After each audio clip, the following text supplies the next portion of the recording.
think something that's underrated in modern politics, certainly by the political class and not by the public actually, is energy. And politics and policy obviously matters, but I think the amount of energy a politician has and the way they project themselves actually can make a huge difference. I think this partly explains the phenomenon of Nigel Farage, a man I would never vote for, but a man that has so much energy, constantly. A man who's so sceptical about renewable energy but provides a remarkable amount of it himself.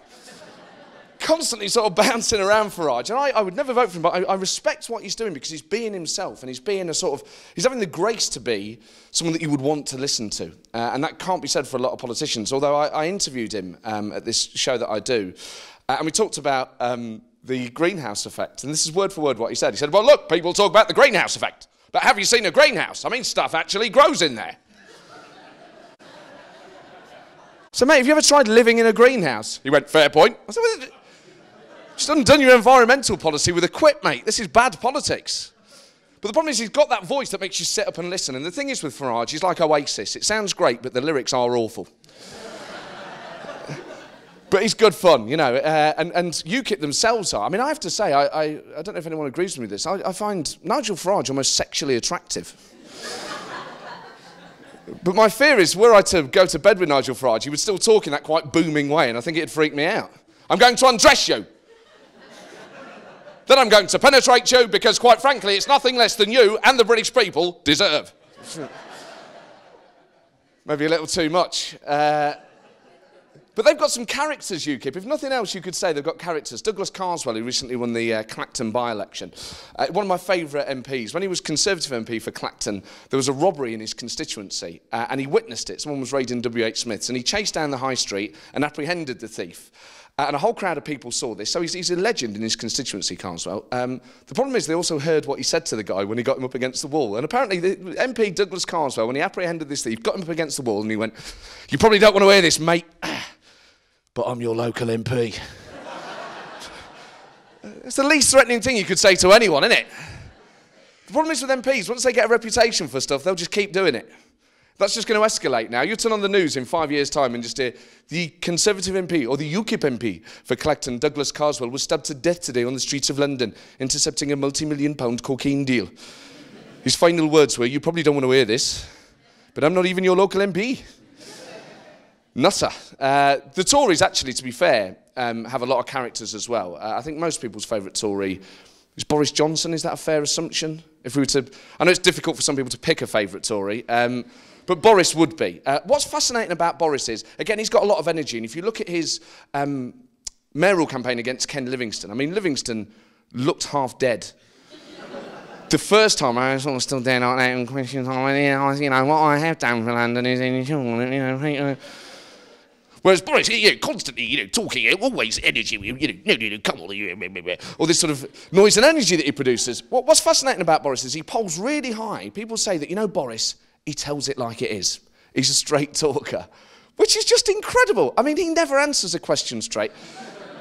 If you were to ask him, what he does, he's got a great strategy, Boris. Whenever you ask him a direct question, particularly at the moment, do you want to be Prime Minister, which he clearly does, he will do two things. Firstly, he will flatter his audience, and then secondly, he will speak Latin. And this works. I've seen it work. If you was here now, you could say, come on, Boris, just a minute, you want to be Prime Minister, don't you, mate? You go, oh, no, let me just say, firstly, a great honour to be here, at the Museum of London with so many learned friends, this cradle, this crucible of culture and intellect, reminds me of a phrase my father used to use, divitas divitum rectum.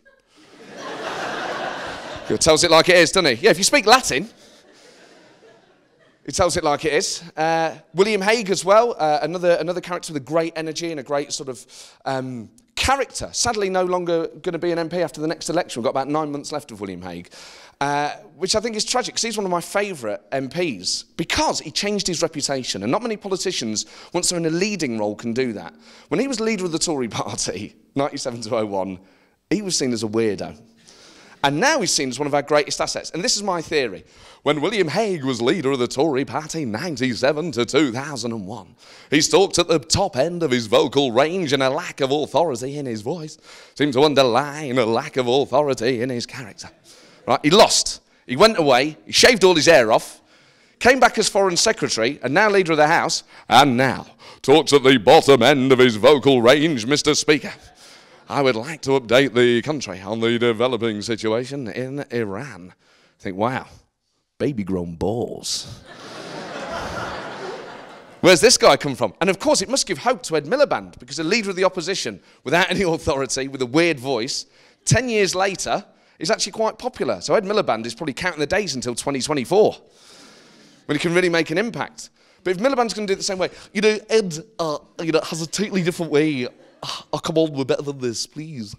You know, he's got a different way of talking. And if he's going to do it the William Hague way and go deeper, I'd caution against that. Because, you know, if Ed Miliband sounds deeper, you know, he just sounds like a Walkman whose batteries have run out. That's not a good sound.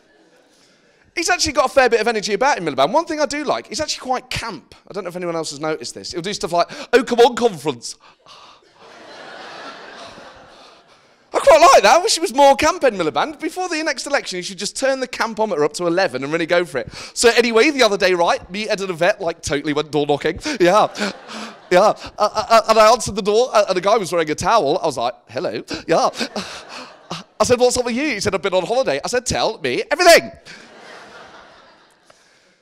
Maybe be more popular, maybe not.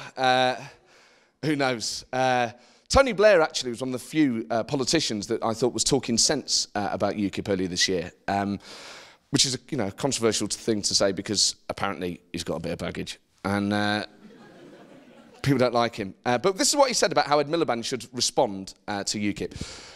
He said, look, in terms now of what Labour does, frankly, look, I don't think they should get into the business of promising a referendum on Europe. Look, it would put that relationship in jeopardy. It would also alienate, frankly, millions of voters prepared to vote Labour because we're not prepared to put that relationship in jeopardy. And look, in terms of campaigning against UKIP, all you do is, look, you highlight their extremist elements, but also what you do is highlight their record in office and you campaign against them like you would the Tories or the Lib Dems.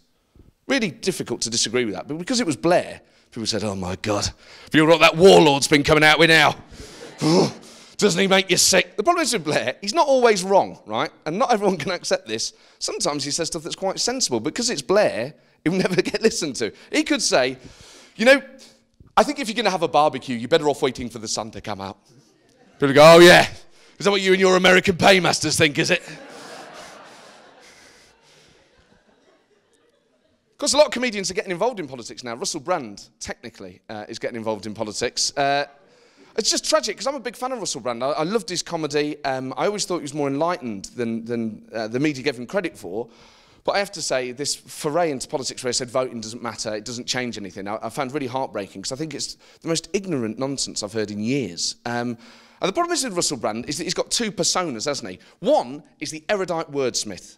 And then the second one, once he's questioned on what he would do, he turns into a sort of Dickensian orphan. So first you go, we need a new collective consciousness because we need to augment ourselves above this Orwellian capitalist construct. You go, wow. So what would you do, Russell? You go, oh, I ain't got no answers, mate, not in these old shoes. Oh. What a cop-out.